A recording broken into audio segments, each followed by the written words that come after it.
There are conversations that shape how we live. Conversations that help us navigate challenges of life. Conversations that bring out the best in us. This is where we gather to help each other find the way and unleash our potential. Welcome to the Benjamin Zulu Globe. Psychologist, relationship coach, the one, the only Benjamin Zulu. Benjamin Zulu himself. At the beginning of every relationship, there is a fire in the intimacy, but along the way of life, the fire starts going down. There is no intimacy, or everything just slows down. What could be happening? What could you be doing wrong? That's why we're discussing today's topic that says, silent intimacy killers no one told you about. Welcome to Benjamin Zulu Show. My name is Sylvia Keremithi. It's going to be an amazing discussion. I don't know who to blame in this one. Yes. What is it that is happening, or what happens that the intimacy just goes off? Yes, and this is important because we talk so much about finding the right love, finding the right person, dating the right way, making the right preparations, working on your background, putting yourself in the right mind. We talk about the foundations, the build-up, the approach, how you come at it. But nobody tells us, after you get it, after you obtain it, how do you maintain it? Yes, how do you keep it? Because we expend so much effort. We think after we get it, it will maintain itself. It will be an autopilot, you know. we tend to think that if it's the right thing, it won't require much work, and it will bring more joy than effort. It will just bring to make us happy.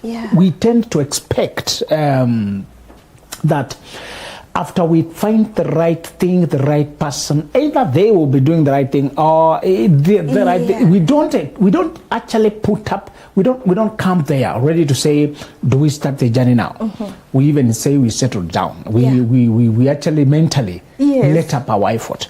We mentally relaxed. You know, like we arrived, we unpacked, you know. And I told you that the problem of settling at home is that we usually bring our bags, our clothes in the same house. Then we go away to our lives. Okay. When people get married, they just bring their clothes. Each has a key to the house, but now you rise and go away to your life. While you were trying to get married, it was a lot of trying to meet up, try to show love, try to talk, try to show affection, try to be there for each other. People tend to be very much effort towards coming together before marriage. After marriage, we go away. We arrive. Yes. So the first silent love killer is heart, pain left unaddressed for too long. I want to tell you something, Sylvia, that's uncomfortable, but you should know about it, that your inner being is always a child. There's a part of you that will never grow up. Your inner being remains your inner child. That's our still all-time bestseller. Is still healing your inner child, your inner you. When you laugh, you usually feel like a child when you laugh. And when you're sad, you hurt like a child. When you cry, a child. A child. When you're excited, a child. When you're worried, a child. The feelings, the inner life does not become this guarded, careful, grown-up. This is a shell. Your inner being is not logical, it's emotional. Okay. So what happens when you hurt your partner and it stays for long unaddressed? The inner child is crying. Why? Love, of all other emotions, of all other associations, romance brings out the worst in us, tests us the most because it interacts with the inner child directly. Your work uses your mind so much. Your friends, you have feelings, but you also use a lot of reasoning. Your relatives, you use a lot of reasoning. All other associations in life tap into your head more. But the association with your partner is your heart, your inner being, is your inner child more than anything else. That's where you are most open and most vulnerable. We said if you do not address your wounds, your relationships will. If you do not deal with your past, your love life will. If you do not deal with what your inner being, the rejections, the low self-esteem, the inner person will. And the cardinal rule is to never date when you have a low self-esteem, because you cannot find an ideal partner if you have a less than ideal self-esteem, because the inner person is cringed and folded. That's what low self-esteem, low self-estimation, having a low view of yourself. When the inner child feels less than, not worthy, not good enough, not beautiful, not presentable, you cannot tolerate a partner who sees you as presentable and loving. We said whenever people value you more than you love yourself, you take it as a fraud, as a setup, as a mistake, and you hurriedly correct it by leaving, absconding. Even with money, we said you can never stay with more money than you think you deserve it. Your mind will register it like an error. You will give it away, spend it, loan it away to people, lend it to people, spend it something. You will always gravitate back to the level of money your mind believes is right. Always. Yes. Always. That's why you pay the person 10,000. They don't come to work because that's an error. They have to correct the error of 10,000 in a bank account. They must go drink all of it and come back to the what is normal, then now normalize and work. When you give them more than their mind tolerates as normal, they don't concentrate. Whenever you love a person more than what they think is normal, they don't concentrate. They lose their mind. They claw you in. They try to control you, to suffocate you, to question you, to prank you, to set you up, to test you. They create pseudo accounts to stalk you. They test you with their cousin, send their brother, send the other person. You are an error. You are a mistake. Yes. They're not at peace with you because you're a mistake. Whenever a person has a lower estimation of themselves and you are trying to put them up there, they will punish you for it. That's why you don't go to people who have not done their journey of life. You will pay for it. We say it. Whenever you date people who are broken, they'll break you too. They'll break you too. You're not saying we always date when people are perfect. They're saying we date when they are awakened. It's not the wound that's the most dangerous thing about me when you come to date me. It's my awareness of the wound. It's what I'm working on the wound. It's whether I'm in charge of it. It's whether I'm developing. I'm working on top of it. If I'm in denial, looking away, not even aware, that's the most dangerous person. You trigger them, but they'll blame you for the feeling, not the wound. They'll think you brought the feeling and you caused them to feel this, and they'll react to you, not to the real pain. I have a wound and you step on me, I say you caused me all that. It was the wound that made me to have disproportionate pain. If I was healed, it wouldn't be that much. Okay, you stepped on me, but where you stepped, there was already an existing wound. But because I don't acknowledge the wound, I say that you caused me excruciating pain when you stepped on me. It was the pre-existing pain that made the wound, that made the pain excruciating. When people are unaware of the wounds, they punish you for them. You interact with them normally, and you are reduced to being careful with everything, explaining everything you say, treading carefully, walking on eggshells. Whenever people are wounded, it goes long unaddressed between two partners. What happens is the inner child is crying and is wounded and is cringing and falls to a corner. They roll in the blanket and squeeze themselves to a corner and cry themselves. Love is very hurting because it deals with your inner child directly. You feel the pain roll. Again, when you love people, you cannot be both loving and defensive. When you're loving, you're also vulnerable. Your heart is open to them. They affect you. Whatever they do, when they shift, it's like a dagger that is so deep into your flesh. When it moves slightly, you feel a lot of pain. That's what people do when they are deeply into you. So what happens then when the pain goes unaddressed for long? You adapt. You adapt. And you adapt by accepting maybe they don't care. You adapt by accepting maybe you're unlucky. You adapt by accepting when a child cries and nobody soothes them, what happens? They soothe themselves by quietly withdrawing. Just imagine the child who cries, there's nobody to soothe them. They fall into a corner and sleep. Sad. Detached. And what they internalize? Nobody cares. I'm not loved. Yes. That's what your inner child internalizes when your partner stays so long with your crying child inside of you and you don't soothe them. Wow. That's deep. Does this matter it's because they're in the UK? Does this matter it's because they're in Lodwar? Does this matter it's because now they're working in West Pokot? Does this matter it's because they're also hurting because of other things? Does this matter it's because of... No, further factors notwithstanding. The inner child cries, cries, nobody cares, nobody sees me, they internalize. Seems like I'm alone.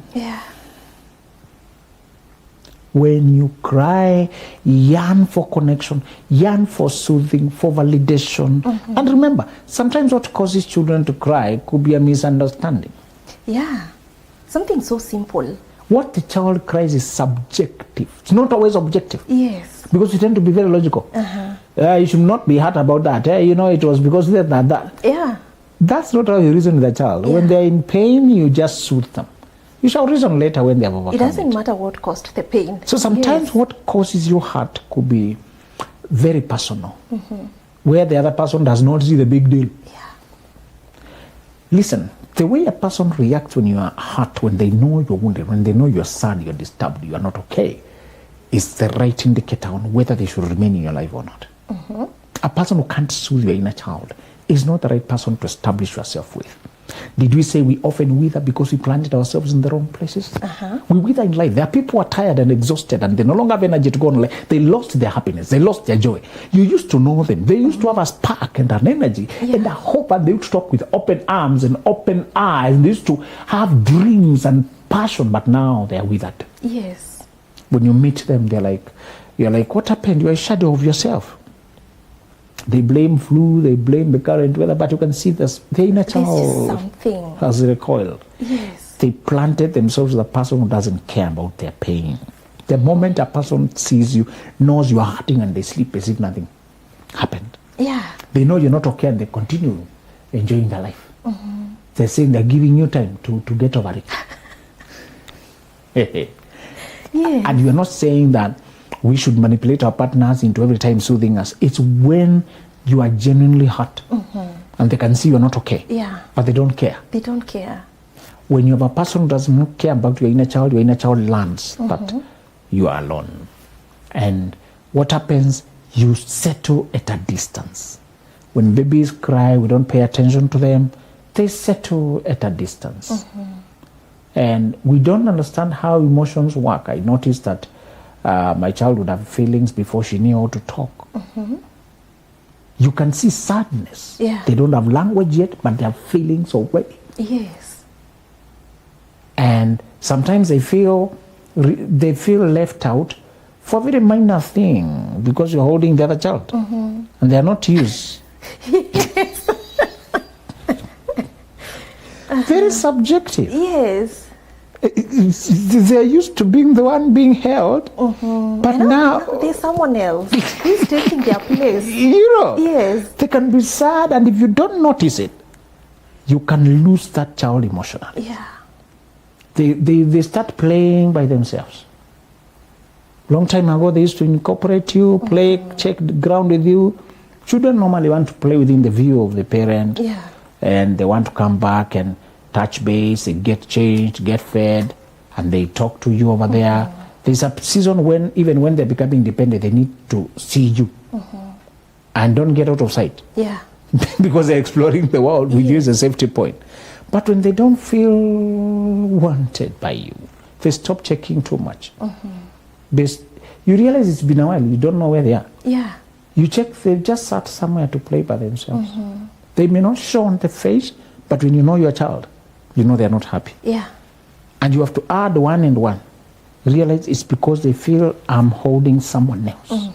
Sometimes what hurts you about your partner is that they're holding someone else. Yeah. It's not always something aggressive. Yes. It's something that they're holding someone else. They've been on phone for someone for 2 hours. You've been struggling with the chores at home. Yeah. This man has been struggling to crack a problem, but you're coming talking to your brother, then talking to your friend, then talking to your dad, then talking to your colleague, then lying on the sofa, then playing with a child, and the guy is there hustling, struggling the mental thing. He has expressed desire. Can you help me think this through? Yes. I'm busy. You are holding other people. That can make his inner child to cry. And men have a lot of raw emotions, but they are not used how to express them. Yeah. So men are like lions. When they hurt, they hide. It's the nature of hurting men to hide. When lions are hurting, they hide. Because lions are associated with strength. We never see lions and weakness. We don't even draw them being wounded. Men are like that. They're not associated with injury and weakness and disease. They're associated with strength. Because a lion is associated with strength. When it's not strong, it must hide. Yeah. That's what men feel like. When they're not strong, they're not presentable. They must hide. Women accept vulnerability easier. Yeah. They look for help. They go for prayers. They go for groupings. They go for support. They form support groups. They write their stories online. They go look for... Women are more comfortable with vulnerability. They express themselves. Men are supposed to be lions. Yeah. Shed no tears. They look supposed to look strong. That perception makes his inner child completely neglected. Do you know the sad face of your husband? Can you tell even when he's trying to look strong but he's not okay? The hollowness is in his smile. How quickly the smile fades. How he stares, how he sits still, how he looks disturbed, perturbed. Can you see when the joy has reduced? Can you see when the spark has muted? Are you able to drop everything and go soothe his inner child? Or just because you have other children there, you think that's a grown-up, he should take care of himself? The inner child can cry. Yeah. Just because you're holding the other children too much. Yes. And he's alone. When people feel like they're not seen, they just perform their duties and retreat to their corner. When that goes long enough, the spark and the playfulness and the joy and the happiness and the love begins to ebb away. The fire, the flame flickers. Yes. And although it's not intended, it's not revengeful, it is survival. We are not able to continue to cry every time. We must find a way to survive. That's why your child will cry and coil themselves to sleep. Sometimes as a parent you are away and you come home at night when they have slept. Yeah. And you only find signs and symptoms that this child will cry themselves to sleep. A discerning parent can tell even when the child is asleep, they were not happy. They were not happy. And you're trying to ask what happened. The adults you left in charge are trying to dodge. Nothing. They ate normally, slept normally. But this child cried. You can tell as a parent. This child was crying. You know. Yes. You can see. Because the children can fight. Sometimes they are friends, other times they're not friends. So when you are lazy as a grown-up, you leave them there, thinking they are just playing. Sometimes they fight over toys. Yes. They fight over this. Yeah. And one child is saddened, and they sit over there, and they feel sad. There's no grown-up to defend them. Sometimes you have to defend the older child against the younger child. It's not always. Sometimes the younger child is a bully. Yes. They're using their youngness. Mostly, yeah. Yeah. The older child is more understanding because they're being told, you should give the child away. You're the grown. No, that's a baby. They are both babies. But now the younger one takes advantage to take away this one's toys. Yeah. To push them out of space, to silence them, to bite them, to change the channel, grab the remote. Yeah. The little brat can be a bully. The other one is still a child. Yeah. He is still 4. He is still 3. He's still a child. But when you're looking for shortcuts to tell, let the child have it, let the younger one, no. Yeah. You can have a child who feels nobody cares. The cases are being decided, I hear the child crying, I'll punish you. The one crying, sometimes the bully. Yes. They're using the cry to set up the other one. You should follow the story. Sometimes one cries, one who deserves a pinch. True. It's not the one who's seated there. No. This bullying thing Keep quiet. Let's follow the story. Then you come to show you are crying to set up the other one. My friend, this is manipulation. True. We don't allow this. Sometimes it's the unfairness that your partner feels like you don't stand with them. It's a feeling that you don't defend them. It's feeling that now they're not the most important person. Now, Sylvia, let me remind you that however much you are strong, you have self-esteem, there's something you cannot ask for from your partner, although you need it so much. And if you don't get it, your soul will wither, will cry in silence. You crave to be the most important person in their life. Yes. You need them to hold you dear. Even when they have to hold a job, to hold relatives, to hold children, to hold a home, to hold friends. Yes. You want to be the closest. One time I was riding my daughter and she fell asleep. There's that baby seats there is, and she enjoyed. But then I had not anticipated that these little people can fall asleep. And you're the two of you there. Yes. And now you've been enjoying the trip. Now they're at risk of one year hurting themselves because now they're asleep. Yeah. I realized as much as you're driving, there's a little person who needs to be there. Now you have to hold them yourself as you drive. As you drive. And it pictured to me how often do we yearn that our partner, whatever they have to do, to drive life, drive duties, drive career, we want to be While holding us. the first one. The first one they hold. That's one thing we can't ask for, but it's what we need. Your craving is that your partner still keeps you as the most important person. You crave that they remember you even when they're at work. They consider you when they're out there. Yes. They factor you, they think about you, they protect your interest and keep you as important person. You don't want to find them phone busy with their mother, phone busy with their father, phone busy, she was with her dad, phone busy, she's at work, phone busy, career, phone busy, customers. That's where we can sometimes get a phone just for family. Yeah. To make sure even when I'm on this, I can hold that and receive this. Sometimes a logistical disturbance. Yeah. You just need to be asked, where is it? Where did you place this? We need it urgently. Yes. A petty thing, but very important. Yeah. You know, I can't find the key for this car. Oh, sorry, lastly I saw it there. Something like that. That's simple. You've solved everything. And you held this call with your boss to talk to your partner. Yeah. And you told them, you'll hold a second, you just mute that. I'm on call. Yeah, I was asking for this. Oh, I found it. Thank you. They feel important. Yeah. They feel. But if they were to be stranded, you are running logistics, you're running a home with them, you're running things with them, but they're not as important. When we go for long, when we are wounded, when we are hurting, and your partner does not pause everything to say, what happened? I see you. You're not happy. Yeah. That you cannot argue about it, but you will feel that you're no longer important. The second thing that silently kills our romance, that kills our love, that kills our intimacy, is when logistics take the place of closeness. When logistics replace romance. Is when working out the dynamics. You know, when you get married, you have created other responsibilities. The marriage itself, the children, the home, the careers, the finances, the two families, the social life. Yes. You've created other things that come now to compete for against you and your union. Yes. So I'll tell you how well-meaning people go ahead to suffocate the very thing that brought them together. Yes. One, they get too many children without planning. Did you know every child demands energy? Yeah. Demands attention? Yes. For a number of years, that child is a mandatory responsibility.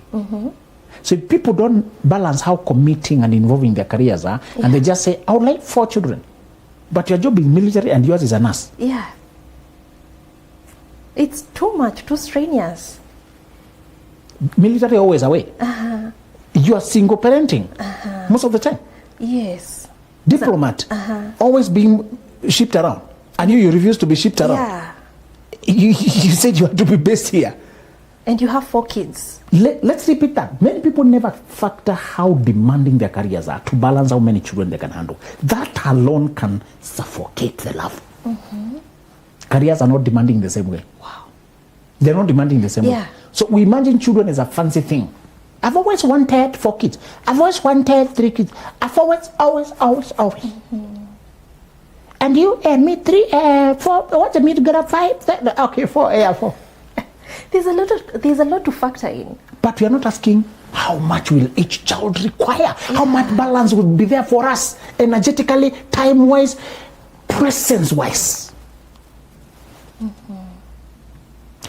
The least demanding careers are the ones that give you 8 to 5 at a location of your convenience. Those are the least demanding. Yeah. 8 to 5 at a location of your convenience. Just think any 8 to 5 that is movable. Yeah. Okay? Yeah. You can move, you can situate it near the children's schools, near the facilities, near your community. Communities help lighten the weight. The fact that you have a church group where these kids go on Saturday. Yeah. The fact that you have a place market where they go, they play club, they go to play football. The community, we are right that. Yes. So the diplomat is being shifted. The military person is shifting. They'll not have that. Thank you. So we don't think that way. Yes. We don't think that way. We ignore it. The fact that your cousin lives over there and you can drop kids there and go whatever. The fact that you have this friend over there. The fact that you've these people you have grown, done this couple group, the circle group, the whatever, the colleagues. At your bank, they're bringing their families. Your family day, Saturday, financed by the company to bring your kids.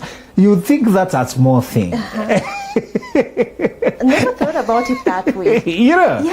And you have a place there's a daycare there, and people, daycare is not just daycare, it's how connected, how you understand them. Yes. I know this area.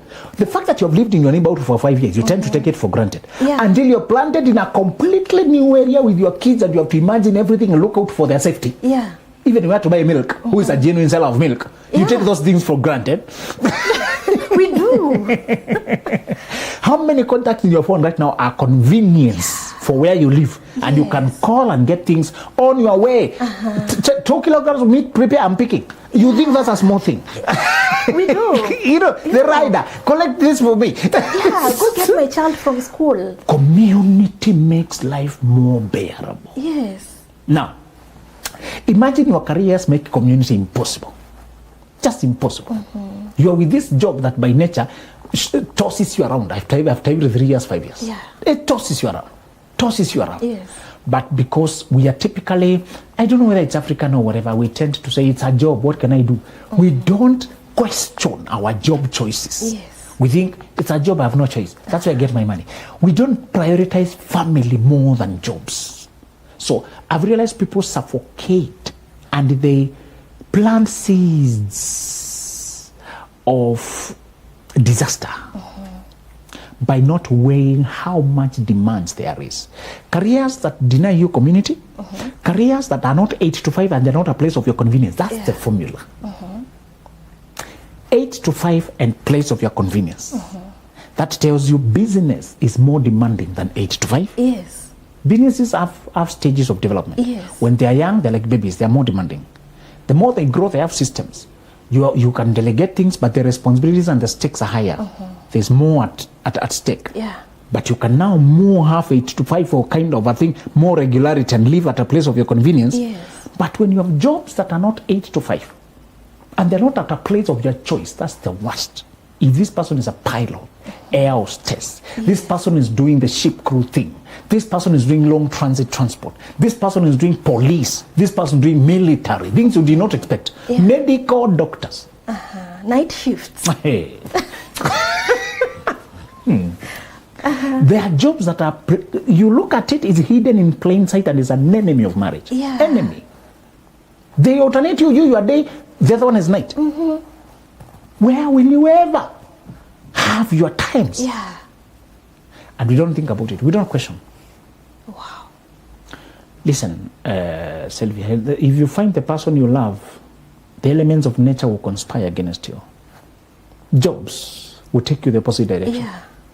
You find a job that your husband must be out at 4.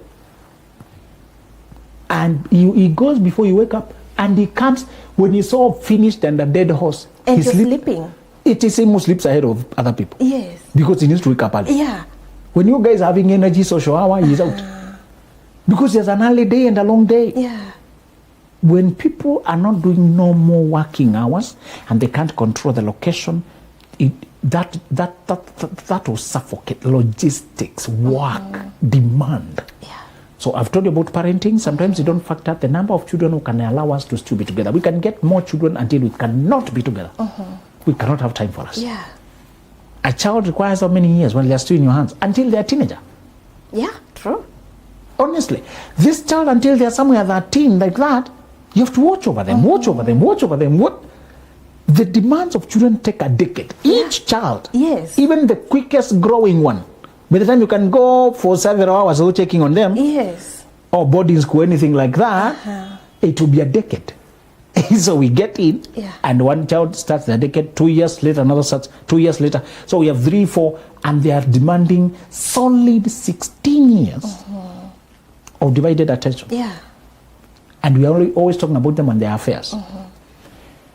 You can kill your love with well-meaning, intention. You don't, not malicious. Yes. Decisions that look progressive. It's just job. It's just children. It's not intentional. Yes. Yeah. We do not hate. There is no malice. Yeah. But you can make innocent but disastrous decisions. The same way you would nap like a human being. But if you nap when you are the one on the steering wheel, yeah, it's human to nap. You crush everybody. Yeah. Yes. You blinked. Blinking is normal. Yeah. But if you have a vehicle that is 100 kilometers per hour, Yeah. and you are the one holding, nap. you know, and a guy kissed the girlfriend, but he kissed you when the one on the steering wheel, and they were streaming live on the TikTok, and a disastrous, nightmarish view, people getting accident on live. Just to tell you, sometimes you don't intend, but this is a silent. Sometimes you need to conclude and say, as much as we wanted more children, unless we change our careers, this is not workable. Yeah. We can only do 1, we can only do 2, we can only do this, unless one of us has to relinquish and come close. Yes. Otherwise, we will be the one to suffer. Wow. As much as we want, we will drift apart. We need to arrange your careers and your children and your logistics and the size of responsibilities you're undertaking to maintain time for romance, for connection, for us. Yes. Wow, that is so deep. Now, there's this a couple that you've mentioned whereby the person hurts your inner child and then they just wait for you to heal by yourself, you know?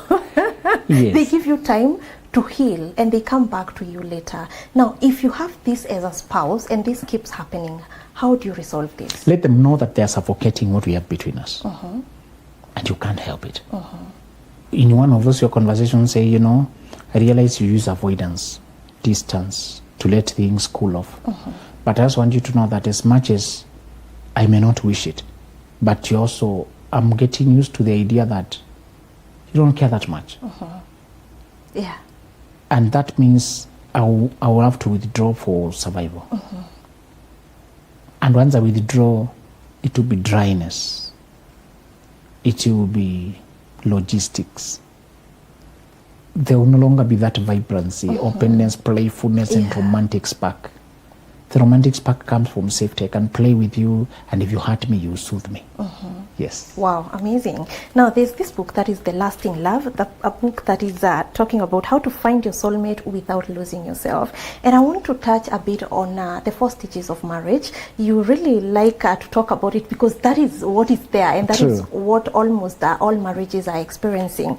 And it says all marriages go through 4 stages: forming, or the honeymoon stage, storming or the conflict stage, norming or the understanding stage, then performing or the legacy happily ever after stage. Storming comes when your weaknesses and areas of immaturity lock. The only way to turn storms into strengths is to force a resolution. If there is no resolution, resentment will follow and you will drift further apart. Yes. Now, when people are going through storming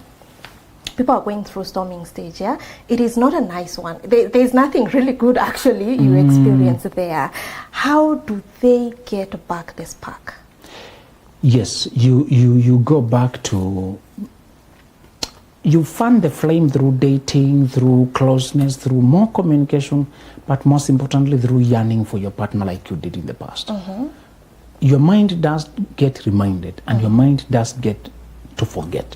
So if you bring yourself close back to each other and do the same things that you know the other person likes, and you fan the flame, it will come back.